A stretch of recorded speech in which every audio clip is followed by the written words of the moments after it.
নির্বাচনী প্রচারে দিনরাত ব্যস্ত সময় পার করছেন প্রার্থী ও সমর্থকরা, দিচ্ছেন নানা প্রতিশ্রুতি। এ বিষয়ে জানতে যুক্ত হচ্ছি সহকর্মী আলভি রায়হানের সাথে। আলভি, কেমন চলছে নির্বাচনী প্রচারণা? কেমন দেখছেন আপনি?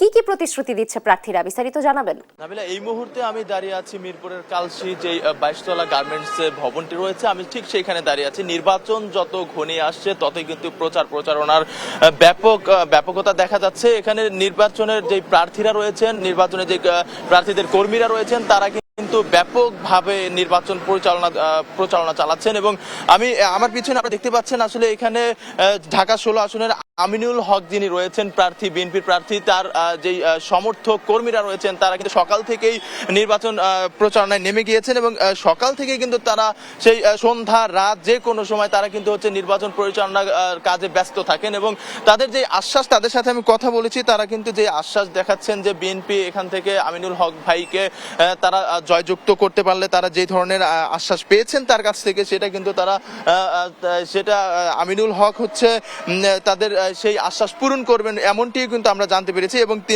আমি যদি একজনের সাথে এখানে একটু কথা বলি, আপনি একটু দেখবেন যে আসলে আমিনুল ভাই কেমন, বা আপনারা কেমন সাড়া পাচ্ছেন তাকে নিয়ে।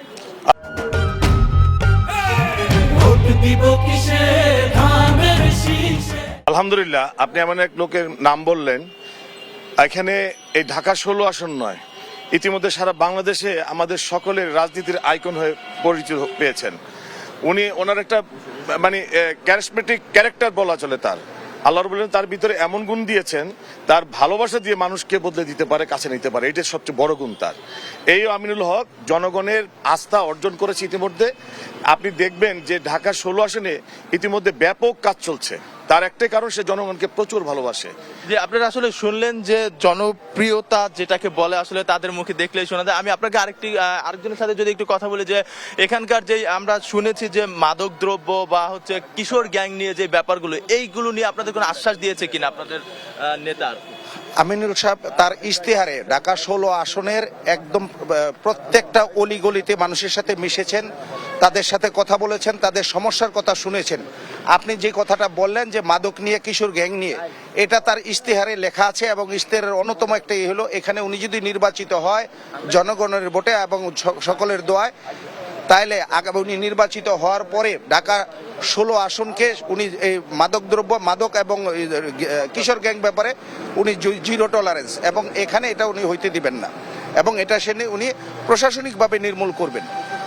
আসলে আমরা যেমনটি আমিনুল হকের কাছ থেকে শুনেছিলাম, এখানে কিন্তু তার কর্মীদের সাথেও আমরা কথা বলে তেমনটি জানতে পারছি। এবং তার কর্মীদের যে আশ্বাস তারা যেটি দিয়েছেন, তাদের যেই কর্মসূচি, নির্বাচন পরে যদি জয়লাভ হতে পারে তারপরে তাদের যে কর্মসূচি, সেটা কিন্তু তারা বাস্তবায়ন করবে। এবং সেই আশ্বাস এবং তাদের কর্মীদের মধ্যেও কিন্তু সেই ভরসাটা পুরোপুরি ভাবেই রয়েছে। আমরা যদি আরেকজনের সাথে একটু কথা বলি, আমরা কিছুদিন আগে আমিনুল ভাইয়ের মুখ থেকে শুনতে পেরেছিলাম যে বিরোধী দলের যে নেতা কর্মীরা রয়েছে তাদের কাছ থেকে নানান ধরনের হ্যারাসমেন্টের যে ব্যাপারগুলো, সেই ব্যাপারটি আপনারা কিভাবে দেখছেন? আমাদের এখানে কোনো বিরোধী দলের উপরে কোনো অত্যাচার, নির্যাতন বা কোনো কিছু হচ্ছে না। আমরা সবাইকে ভালোবাসি এবং সবাইকে নিয়েই আগামী 12 তারিখ নির্বাচনে ভোট কেন্দ্রে যাব এবং ভোট দেবো ইনশাল্লাহ। অন্য দলের, বিরোধী দলের যারা নেতাকর্মী বা সমর্থকরা রয়েছেন, তাদের কাছ থেকে কোনো ধরনের প্রলোভন বা কোনো সমস্যা এরকম কিছু হচ্ছে কিনা?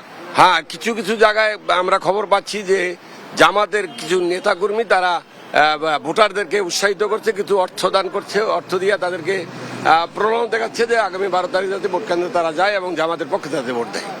যে শুনলেন আসলে যে আমরা এখানকার তাদের সাথে কথা বললাম, এবং তারা যে ব্যাপারটি বললো, এখানকার যে প্রচারণার ব্যাপারটি, সেটা কিন্তু সারাক্ষণই দারুণভাবে জমে উঠেছে। এবং নির্বাচন যত ঘনিয়ে আসছে ততটাই কিন্তু চষে বেড়াচ্ছে প্রত্যেকটা প্রার্থী, এবং গ্রামে, ঘরে, বাজারে, দোকানে, সব জায়গায় যেয়ে কিন্তু তারা নির্বাচনী প্রচারণা চালাচ্ছেন। এবং নির্বাচনে তাদের সবারই কিন্তু একটা পজিটিভ যে ব্যাপারটি রয়েছে, তাদের যে জয় হওয়ার যেই আশ্বাসটি রয়েছেন, সেটি কিন্তু দেখা যাচ্ছে জনগণের মধ্যে।